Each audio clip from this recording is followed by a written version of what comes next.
As she drove home after another long day at work, little did she know that the night was about to unfold into an unsettling encounter that would challenge her understanding of justice and her role within it. The road was quiet, and the evening calm was only disrupted by the sudden appearance of red and blue lights flashing ahead, a police roadblock that promised nothing more than a minor delay, or so it seemed at first. With a career marked by recent achievements, she approached the roadblock with a routine expectation, handing over her documents to a stern-faced officer without a second thought. But the air quickly thickened with tension, and what began as a routine stop soon escalated as she was asked to step out of the car without explanation. The phrase "suspicious behavior" hung in the air, a justification as vague as it was foreboding. As other officers joined, their stares piercing and judgmental, she stood beside her car, her discomfort growing, yet her demeanor calm. Amidst the unwarranted search of her belongings and the racist undertones of a joke barely whispered, she found herself at the center of an unfolding drama that seemed to recognize her not for who she was but for the assumptions they made about her. What the officers didn't realize was the gravity of their error, for they were not merely detaining an ordinary citizen, but a figure of significant judicial authority. Her identity a secret still to them, she chose patience over protest, a decision that promised a dramatic revelation. As the scene attracted the gaze of passers-by, a curious and critical crowd began to form, the air thick with anticipation and the imminent exposure of a critical mistake. This story isn't just about an encounter at a roadblock, it's a profound exploration of identity, authority, and the prejudices that can permeate the very institutions entrusted with upholding justice. It's a narrative that promises to unravel tensions and challenge the characters and readers alike to confront uncomfortable truths about society and themselves. What will happen when her true identity is revealed, and the officers are confronted with their grave misjudgment? The answer lies ahead, in a story that weaves suspense and social commentary into a compelling narrative, urging us to consider the deeper implications of a seemingly isolated incident. She was driving home calmly after a long day at work. The day had been exhausting, as usual, but she was at least satisfied with her recent career achievements. The road seemed quiet until unexpectedly, she saw red and blue lights flashing ahead. A police roadblock was set up around the corner. Without much thought, she slowed down and pulled over, hoping it was just a routine inspection. However, something soon made her uncomfortable. The looks from the police officers seemed more critical than usual. One of the officers, a tall man with a stern expression, approached her car. In a firm voice, he asked for her documents. "Good evening, ma'am." "Your documents, please." She handed them over, maintaining her calm, but she already felt the heavy air of the encounter. The officer looked at the documents for a moment and, without further questions, asked her to step out of the car. "Why do I need to step out?" "What's the problem?" she asked politely, trying to understand the reason. "Suspicious behavior," he replied dryly, without further explanation. Surprised and bothered, she got out of the car, feeling the stares of other officers who were now approaching. There was something in the way they looked at her, something she knew all too well. The subtle aggressiveness in their words and actions made it clear this was not just a common approach. Without resisting, she stood by the car while the officer searched her bags, all without offering any explanation. Meanwhile, she observed in silence. Despite the discomfort, she knew keeping calm was her best choice in that situation. The injustice of the moment was clear to her, but she preferred not to react immediately. Deep down, she knew her true identity would soon be revealed, and the officers would realize the big mistake they were making. However, she decided to wait. Perhaps it was time to let things go the way they had shaped them. The minutes dragged on while the search continued. One of the officers made a subtly racist joke, but she remained impassive, knowing her patience would soon be rewarded. The other officers, who had been watching from a distance, started to approach, curious to see how the situation would unfold. Their eyes, however, did not show curiosity but a mix of judgment and distrust. Finally, the officer turned to her with a slightly confused expression. "Ma'am, can you tell me why you're carrying this?" he asked, lifting an object he had taken from her bag. She looked at him, realizing he still had no idea who she really was. Calmly, she replied, "You'll find out soon." Her enigmatic answer left the officer even more puzzled, but he tried not to show it. The tension in the air grew, and more people on the streets began to notice what was happening. Curious glances turned toward the scene, and the woman realized that the moment of truth was approaching. As much as she wanted to end the situation right there, she preferred to wait, knowing the impact would be greater when they discovered on their own the gravity of what they were doing. The officer stared at the woman for a few more seconds before turning to his colleagues while the search continued. The situation seemed to worsen. The younger officer, who had been just observing until then, approached with an expression of arrogance and distrust. He addressed the woman with a voice loaded with scorn.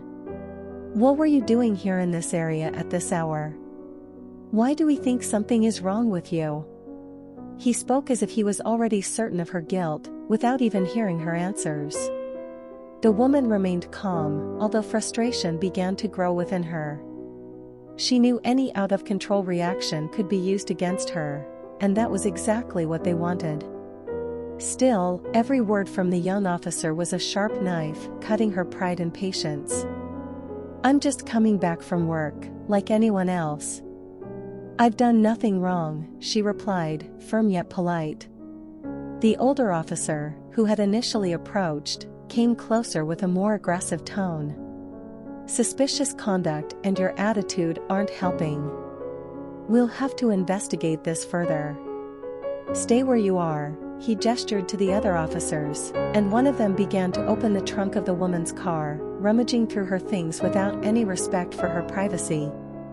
The scene began to attract the glances of pedestrians who watched the situation with curiosity and unease. Some murmured among themselves, and it soon became clear that the situation was becoming more public than the officers had anticipated. The discomfort of the woman was evident, but she continued to keep her head high, even under humiliation. At that moment, a luxury car stopped not far from the roadblock. The door opened, and a well-dressed man stepped out of the car, observing the scene with interest. He did nothing immediately, but his presence drew the attention of bystanders and even some police officers. Meanwhile, the officers continued to treat the woman with distrust, unaware of what was to come. The man from the luxury car, now visibly upset, began to walk towards the group. The woman noticed his approach, but said nothing. Yet, she felt a wave of relief seeing him, knowing he could be the key to changing the course of events. The officers, however, were too distracted by their investigation to notice the man's approach. When the man finally got close enough, he raised his voice, interrupting the action of the police officers. "What exactly do you think you're doing?" His voice sounded authoritative, and the police officers finally stopped what they were doing. The older officer looked at the man with irritation, but his expression soon changed as he recognized who he was. "Sir, we're just conducting a routine approach." This woman was acting suspiciously, he tried to justify, but his confidence seemed shaken. The man, now visibly irritated, gave a look of contempt to the officers. "Do you have any idea who you're dealing with?" The tension in the air instantly heightened. The woman, who had until then maintained her silence, finally smiled, waiting for the truth to be revealed. The silence that followed the man's question was deafening. The officers, who had been confident in their approach, were clearly disconcerted. The older officer, trying to maintain composure, looked at the woman with a confused expression. He still had not grasped what was happening. "Who is she?" he asked with a tone that mixed arrogance and uncertainty. The man who had just arrived, now visibly irritated, stepped closer to the woman, as if protecting her from the inquisitive gazes of the police officers. She is one of the most respected judges in this city. You just made a very serious mistake." The impact of his words was immediate. The older officer stepped back as if he had been struck. His face turned pale, and he looked at the woman with an expression of pure shock. The younger officer, who had previously been arrogant, now stood completely silent, his eyes wide. He did not know what to do. The man's words resonated in his mind. They had stopped a judge.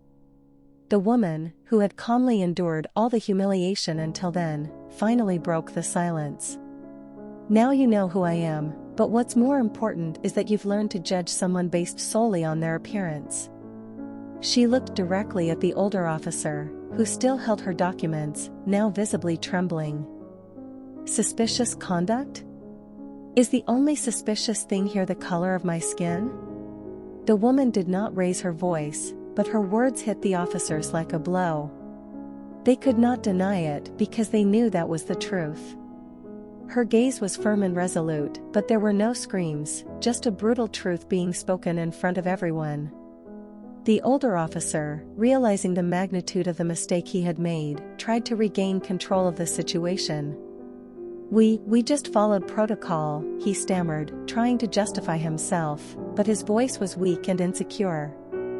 "Protocol," the judge repeated, with a hint of irony in her voice. "The protocol to humiliate someone based on their appearance?" The crowd that watched the scene began to murmur in support of the woman. Some people took out their cell phones to record the situation, and soon the recordings were everywhere. The younger officer tried to avoid the gazes of the onlookers, but he knew there was no escaping that moment. The tension in the air was palpable, and the officers realized they were at a crossroads. Either they admitted the mistake or tried, in vain, to find a justification. The man who had now taken on a mediator role looked at the officers and said firmly, "You should be ashamed of what you did. This woman is not just a judge, she is someone who has fought for justice her entire life, and you treated her like a criminal." The officers were visibly uncomfortable. Their superior, who had not yet spoken, began to approach, trying to understand what was happening. When he learned of the woman's identity and the mistake his subordinates had made, he knew the situation was irreversible. The superior, a middle-aged man with a stern demeanor, approached the scene with a grave expression. He looked at his police officers, clearly disappointed, and then turned his gaze to the woman, now aware of who she really was. "What's going on here?" he asked, trying to maintain composure, but his tone showed concern. The judge watched the superior calmly. "What's going on," she began, "is a clear example of how people are treated based on assumptions. I was stopped for suspicious conduct, and the only thing that raised suspicion was my skin color." The crowd that watched the scene remained silent, absorbing every word. The superior, visibly uncomfortable, looked at the police officers around him, who were now motionless, unsure how to react. The superior tried to maintain control of the situation, but it was clear that he knew the magnitude of the error. "I apologize on behalf of the team. This should not have happened." His voice was formal, but his expression showed that he was dealing with the internal consequences of that mistake. He knew that a simple apology would not be enough to erase the embarrassment and humiliation that the judge had faced. The judge, maintaining her firm stance, calmly replied, "It's not just about apologies. It's about changing the way you approach people. Today it's me, a judge, but how many other people have gone through this situation and didn't have the chance to defend themselves?" The weight of her words fell on the group of police officers like an inescapable truth. The tension grew as the conversation continued. The older officer, who had led the approach, seemed petrified, unable to look directly at the judge. The younger officer, who had previously been more aggressive, now looked at the ground, his face marked by regret. The woman, however, maintained her firm gaze, knowing that this was an important moment, not just for her, but for everyone who was watching. The superior realized that the situation was getting out of his control. He knew that the cell phone cameras were recording and that the situation would soon be shared widely. "I guarantee that measures will be taken to ensure that this does not happen again," he said in a lower voice, aware that his words were a desperate attempt to control the damage. But the judge knew that empty promises were not enough. She approached the superior, looking directly into his eyes. "Measures do need to be taken, yes, but not just words. I want to see actions. The justice that you fail to apply on the streets should be the same that you face now. I will make sure that this is not forgotten." The words of the judge echoed through the place, making it clear that this would not end with a simple apology. The atmosphere was heavy, and the superior knew that there was nothing more he could do at that moment. The situation had unfolded in a way that was beyond their control. He looked at the other police officers, all with expressions of shame and regret, before turning to the judge again. "Please, get in touch with me. Let's resolve this in a fair manner." The judge nodded, but her expression made it clear that she expected more than just promises. She knew that this was a crucial moment, not just for her, but for anyone else who might face a similar situation. The judge looked around, observing the reaction of the crowd, which was still gathered around the scene. The tension in the air was palpable, but she maintained her calm, knowing that now the power was in her hands. The superior had offered his apologies and promised measures, but she knew that this could not end there. There was something bigger at stake, the opportunity to expose a reality that many preferred to ignore. She took a deep breath, looking at the younger police officers who still seemed perplexed by the situation. They were clearly regretful, but that did not erase what they had done. "Do you think this will end with a simple apology?" she asked, not expecting an answer. The police officers remained silent, aware that their actions were already being judged by the crowd around. It was too late to justify themselves. "I am a judge, someone with power and influence, and yet I was treated like a criminal for no reason other than the color of my skin. Imagine how many other people without that same influence go through situations like this every day and don't have the chance to defend themselves." Her voice was firm, but not angry. She spoke with the authority of someone who knew the system from the inside and knew how cruel it could be to those who did not have a voice. The older police officers, who had previously led the approach with confidence, were now visibly uncomfortable. The superior, who had tried to take control of the situation, also did not know how to proceed. He had already made his attempt at an apology, but the judge did not seem willing to accept empty words. "I will not let this pass unnoticed," continued the judge, looking directly at the superior. "This incident will not be swept under the rug like so many others. I want you to understand that this goes far beyond me. The justice that you claim to represent is the one I will ensure that this failure is exposed." The crowd began to murmur in support of the judge. Some people raised their voices, agreeing with what she was saying, while others continued filming the scene on their cell phones. The atmosphere was charged with a mixture of indignation and anticipation. Everyone was waiting for the judge's next move. The superior, realizing that there was nothing more he could say to fix the situation, stepped forward. "We understand the gravity of what happened here and guarantee that it will be investigated with utmost rigor," he said, trying to maintain composure. "We will review our procedures and ensure that cases like this do not happen again." The judge, however, was unmoved. "I know this speech well. I've heard many promises of change. But what I want to see are concrete actions, and more importantly, I want you to be accountable for the consequences of what you did here today." The pressure was increasing.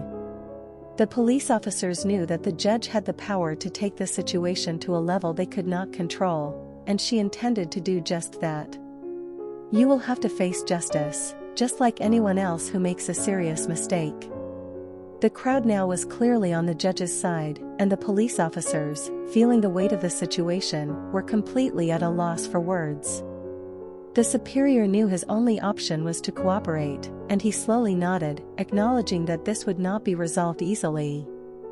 The judge, for her part, knew that this was just the beginning of something bigger. She turned to the crowd that was now surrounding the scene, cell phones still raised, capturing every moment. She knew that this situation was more than just an isolated incident. It was a clear example of how prejudice was ingrained in the system and how, even with her status and power, she was not immune to being treated unfairly. One of the members of the crowd, an older man, approached. "What happened to you, ma'am, is what we go through every day," he said, his voice laden with frustration. "But most of us don't have the chance to defend ourselves. We're not judges or lawyers, we're just ordinary people." The judge nodded, recognizing the truth in his words. She had always known that this type of discrimination was common, but experiencing it firsthand at that moment gave her an even stronger perspective. She took a deep breath, feeling the weight of responsibility. "This needs to change," she said firmly, not just to the man in front of her, but to everyone who was listening. She turned again to the superior, who was now visibly uncomfortable with the situation that had gotten out of his control. "You said you will investigate, that you will take measures, but I want to see more than words. I will make sure to follow every step of this investigation, and if you don't take the necessary measures, I will act." The superior, aware of the weight of those words, appeared even tenser. He knew that any poorly calculated action could make the situation even worse. "We will fully cooperate," he said, trying to keep his voice calm. "And, as you mentioned, we want to ensure that this does not happen again." The judge, however, was not satisfied with that. "It's not just about ensuring it doesn't happen again, it's about holding people accountable for acting this way. I will make sure this approach is not forgotten. You thought you could intimidate me because I am a black woman, without even considering who I really was and how many other people have gone through this without having the chance to defend themselves." Silence fell over the scene. Her words echoed in the minds of everyone present. The police officers, now fully aware of their actions, looked at the ground, unable to meet her gaze. The superior, realizing that the situation was beyond his control, tried one more time to remedy what was already an irreparable damage. "How can we correct this now?" he asked, almost pleadingly. He knew he needed to offer something more than just promises, but the judge, firm in her stance, was not giving room for easy shortcuts. "I'll tell you how you can correct this," she said, moving a little closer.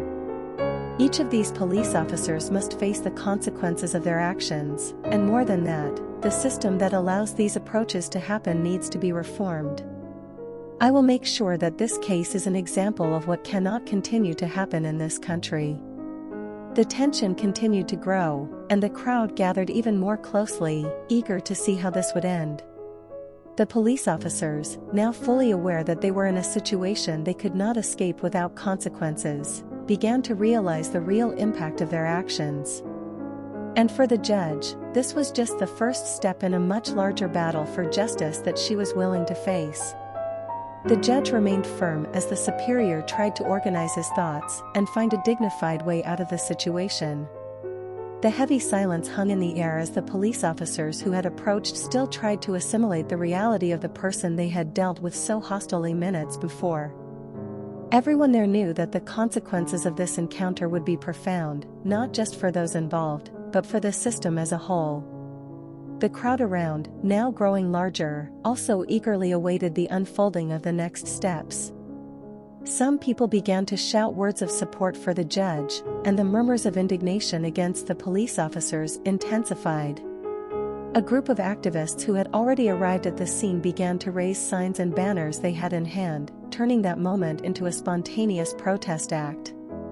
"This is not going to end here," said one of the activists loudly.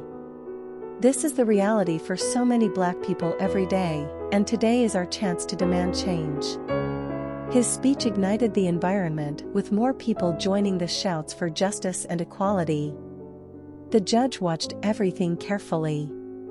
She knew that this incident could be the starting point for something bigger, an opportunity to publicly expose the flaws of the system she knew so well. She had a rare chance in her hands, to use her position and the attention this situation had attracted to push for real change. She turned back to the superior, who was now visibly perturbed. "I will not allow this to be just another case of empty apologies," she said firmly. "I will ensure that this incident reaches the courts, and that those responsible face the consequences. And I will go further, I myself will lead a movement to review the police approach policies in this city." The superior, clearly out of answers, just nodded. He knew he was in a delicate position and that any attempt to downplay the incident would only worsen the situation. "We are willing to cooperate in everything that is necessary," he said with a hesitant voice, almost begging for an end to that public nightmare. The judge, however, was not willing to end it so soon. "You always say this, cooperate, investigate. But where are the concrete actions? Where is the real change? I will make sure that this case is the example that everyone will remember." Meanwhile, a journalist approached, holding a microphone.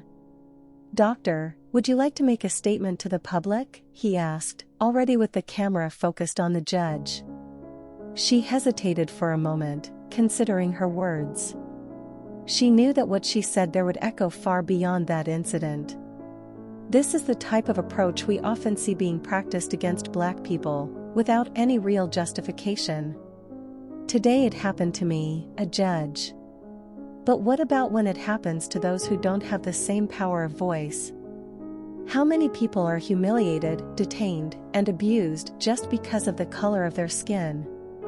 The journalist felt the intensity of the words, and the judge continued, "I will use my position to ensure that this is not forgotten. We will fight to reform this system, and more than that, I will demand justice for every person who has gone through this situation and did not have the chance to be heard." The crowd around exploded in applause and shouts of support. The judge knew that this was just the beginning, but it was a strong start, a turning point. Now she was not just reacting to what had happened, she was taking the reins of the situation, turning the incident into a landmark for future changes. The police officers, previously confident and full of authority, were now reduced to mere spectators of the unfolding they had provoked. They knew that the weight of what they had done would be felt in the coming days, weeks, and perhaps years. The judge continued to be the center of attention as the crowd around her expanded. The tension was palpable, and the scene was clearly set for a public confrontation that could have significant implications. She knew she needed to be strategic and careful in her next steps, ensuring that the situation did not turn into an empty spectacle but rather a catalyst for change. She addressed the superior and the remaining police officers with an authority that left no room for doubt. "I want a formal meeting with the police chief and those responsible for conducting this incident. Not in a week, but immediately, and I want a clear action plan, a written commitment to change." The superior, who was clearly trying to maintain control of the situation, looked at the police officers and then back at the judge. "We will organize this meeting as soon as possible," he said, his voice laden with a tension that revealed his apprehension. "We will work to ensure that this is resolved appropriately." The judge showed no signs of complacency. "I appreciate it, but I do not accept vague promises. I will make sure to follow every step of this process. This is not just about me or about what happened today. It is about a pattern of behavior that needs to be corrected." Meanwhile, journalists, activists, and citizens began to organize, creating an increasingly cohesive group around the judge. They discussed what could be done to support the cause and ensure that the necessary changes were implemented. The energy in the air was one of determination and purpose, a collective force that seemed to propel the judge even further. The activist who had spoken earlier raised a sign that said "Justice for all, reform now." He was quickly joined by others who wielded similar messages. The crowd was now in full fervor, supporting the judge and demanding changes. The images and videos being captured began to spread through social media, further amplifying the visibility of the incident. As the judge watched the scene, she realized the impact her situation was generating. She approached a group of journalists and made a statement to the camera. "What happened today is a clear example of how prejudice can infiltrate the actions of those who are supposed to protect and serve. I am determined to fight to ensure that this does not repeat itself. Change starts with accountability, and I will be here to ensure that this accountability is met." The group of journalists asked several questions, but the judge, already tired, answered briefly and to the point. She knew that the real work was just beginning. The focus now was on how to turn the momentum generated by that event into concrete actions and reforms that would ensure that others did not face the same injustice. As night fell, the judge prepared for the meeting with the police chief. The pressure was on her, and she knew that the way she handled the situation now could define not only the outcome of the incident but also the future of police policies in the city. She headed to the location where the meeting would be held, her demeanor firm and determined.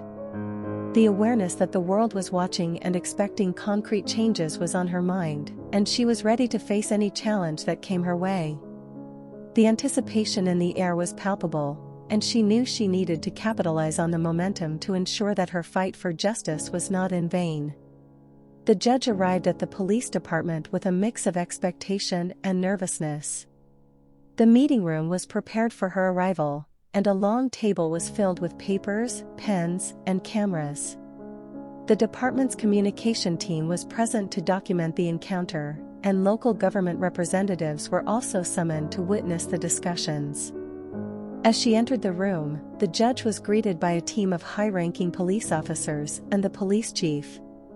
He was visibly nervous, his forced smile could not hide the tension in his eyes. "Good evening, Doctor. Thank you for coming. Can we start discussing how we can resolve this situation?" The judge sat at the table with a firm and determined posture. "Good evening. Let's get straight to the point. I want you to understand that the police approach I experienced is not an isolated incident, but part of a larger problem. The issue here is not just about what happened to me, but about the system that allows such injustices to occur repeatedly." The police chief tried to respond in a conciliatory manner. "I understand your concern, and I am here to ensure that we take immediate measures. We can start with a comprehensive review of our procedures and additional training for all our officers." The judge interrupted him, her voice unyielding. "Promises of review and training are not enough. What I want to see are concrete and immediate actions. I need a detailed plan on how you will address and correct these behaviors and, more importantly, I need assurances that there will be consequences for those who acted improperly." The police chief hesitated. "We are working to implement a new awareness program and review of police practices, and we will take measures to ensure that this does not repeat. Additionally, any officer who does not follow the new guidelines will be held accountable." The judge looked directly at the police chief. "I do not accept generalities. I want to see a clear timetable for the implementation of these changes and regular reports on the progress.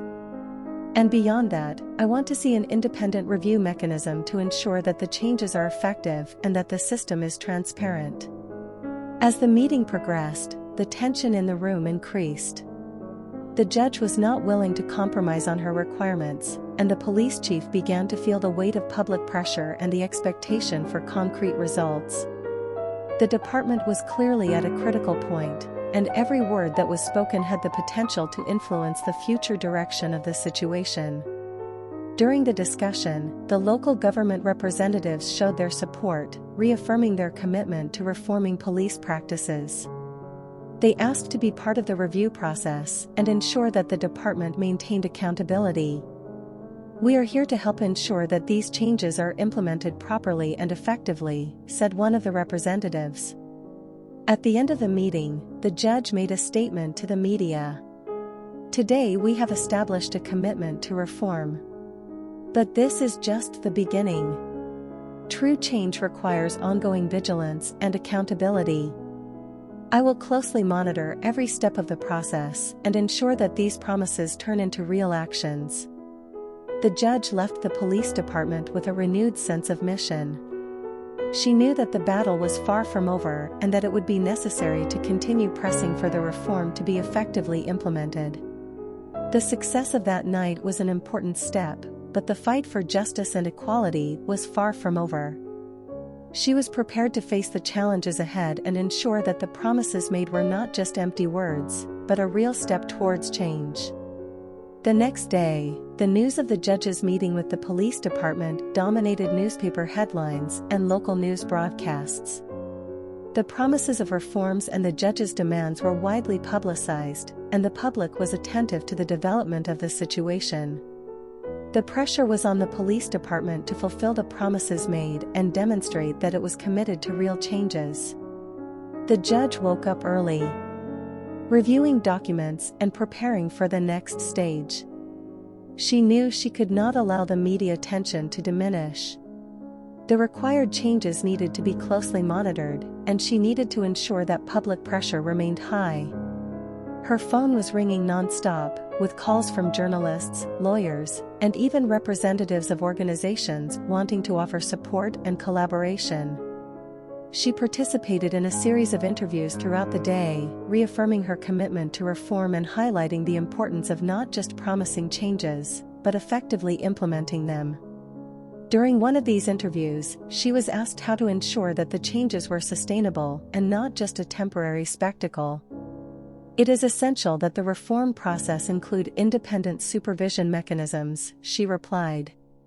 "We cannot rely solely on the police to self-evaluate their performance. We need a system that guarantees transparency and ongoing accountability." Meanwhile, the police department was preparing to announce the creation of an independent review committee, as required by the judge. The committee would be responsible for monitoring the implementation of the new policies and assessing the effectiveness of the changes. The police chief made an official announcement, highlighting the department's commitment to reform and the importance of working with the community to restore public trust. However, it was not long before new challenges emerged. In a meeting with community members and civil rights groups, concerns arose about the effectiveness of the proposed reforms. Many questioned whether the review committee would truly be independent or if it would be influenced by the same officers involved in problematic practices. Aware of the community's concerns, the judge convened a new meeting to address these issues. She invited criminal justice experts, community leaders, and lawyers to discuss and formulate a more robust plan. "We need to ensure that the review committee is truly independent and has the power to make significant changes," she said. "We cannot allow the reform to be a mere formality. We need a system that works fairly and effectively." As the judge worked to strengthen the reform measures, the officers involved in the incident were facing their own consequences. Some of them were removed from their duties while the investigation was ongoing, and there was a climate of discomfort within the department. The feeling that accountability was being demanded began to create a more cautious environment. The public continued to follow closely, and the pressure to see real and significant changes did not diminish. At a community event, a group of residents expressed their support for the judge and made a plea for the reform process to be transparent and involve the community at all stages. Despite the adversities and stress, the judge was determined to ensure that her fight for justice was not in vain. She was preparing for the next phase, where she would closely supervise the progress of the reforms and ensure that the police department fulfilled the promises made. The battle was far from over, but she was ready to face the challenges and continue fighting for justice and equality. The future of the police department and the credibility of the reforms depended on her persistence and commitment and the community that supported her. As the days went by, the judge continued to focus on implementing the promised reforms. She had established a team of lawyers and experts to monitor the execution of the changes and ensure that all the promises made were fulfilled. It was a period of intense vigilance, aimed at ensuring that the reform was not just a facade, but a true step towards a more just and transparent system. One of the first tasks of the team was to review the new training plan proposed for the police officers.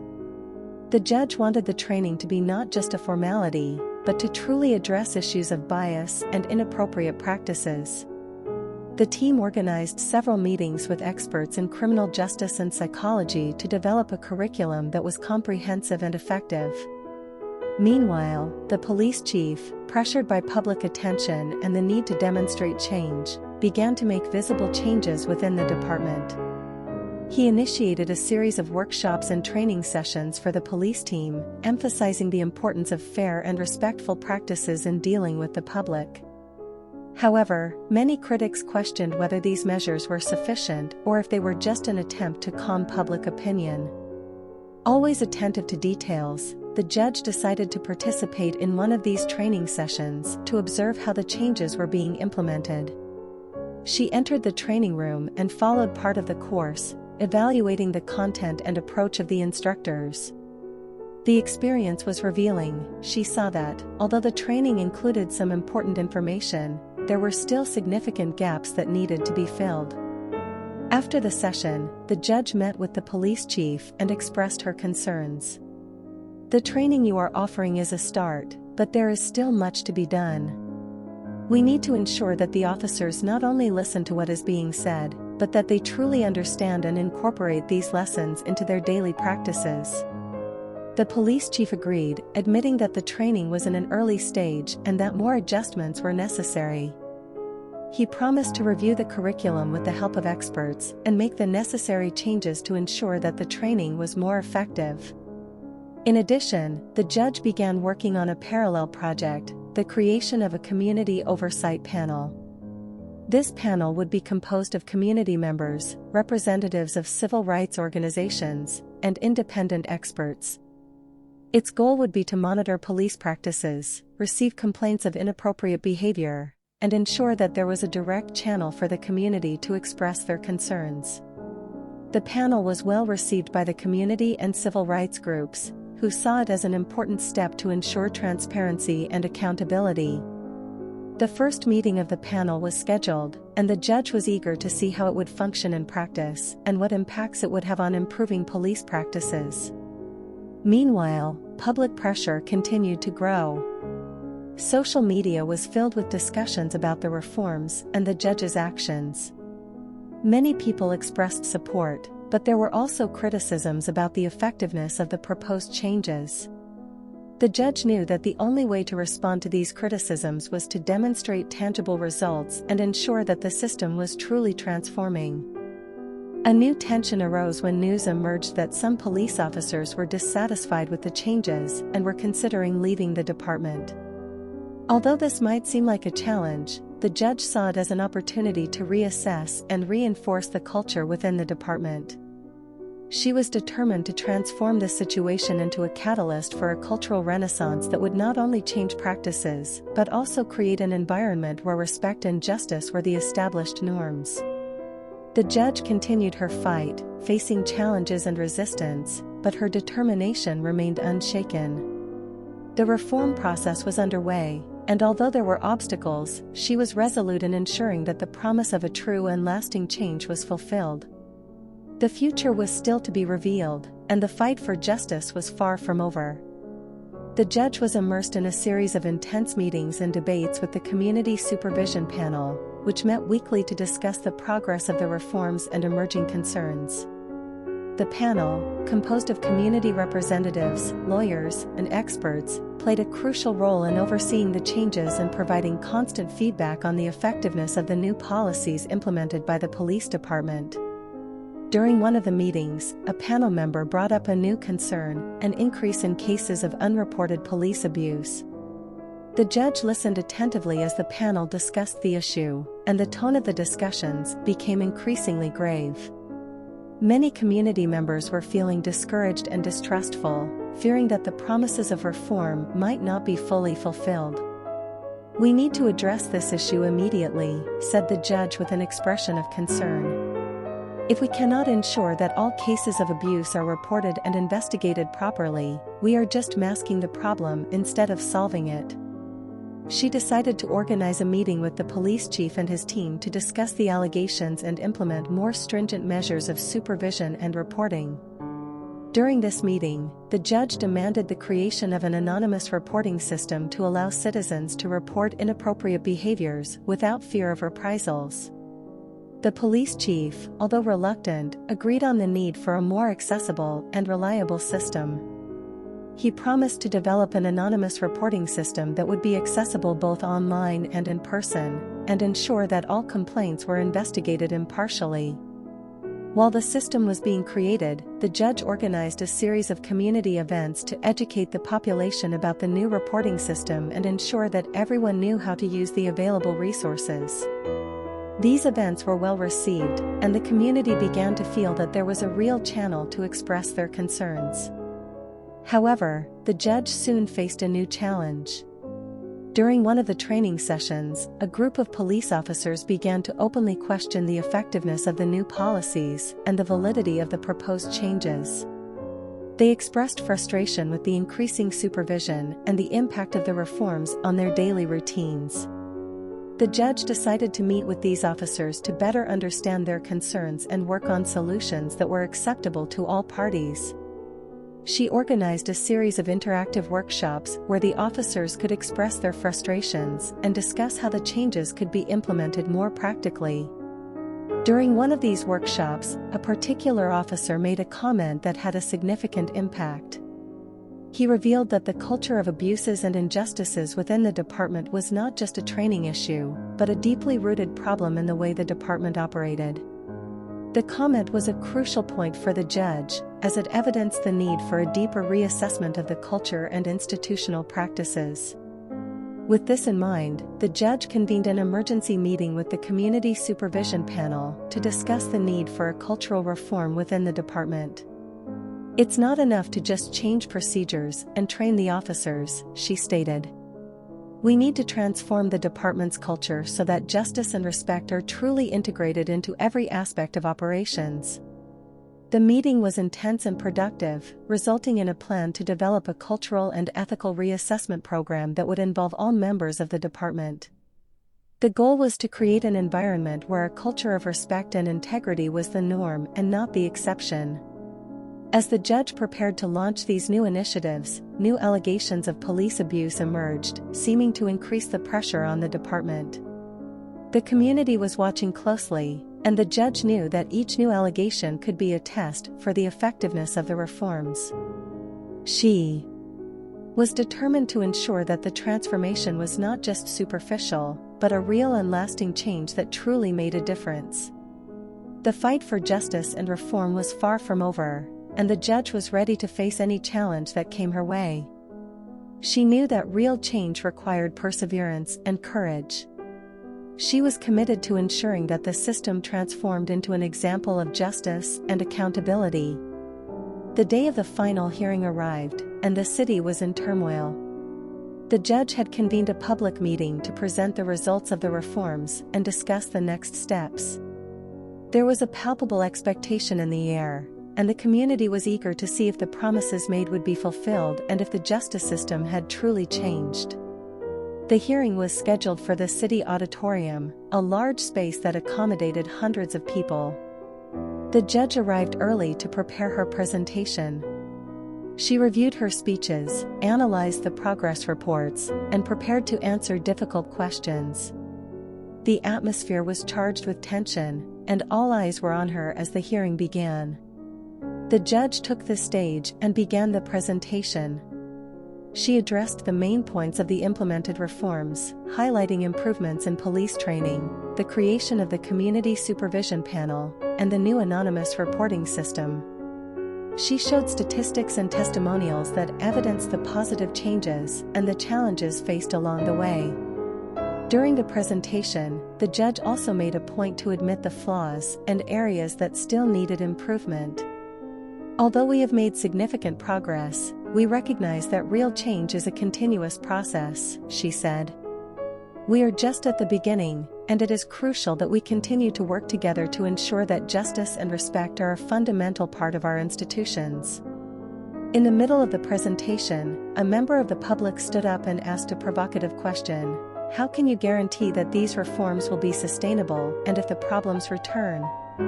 The judge responded firmly, highlighting the ongoing supervision mechanisms and the importance of community participation. The sustainability of the reforms depends on our continuous commitment and community oversight. We need to ensure that there is constant accountability and that any issues are addressed quickly and effectively. The hearing was marked by moments of tension and support. Many citizens expressed their concerns and doubts, but there was also a large number of supporters who praised the work of the judge. There was a feeling that, although the reforms were an important step, there was still much to be done. At the end of the hearing, the judge made a final appeal to the community and authorities: true change does not happen overnight. It is a collective effort that requires everyone's participation.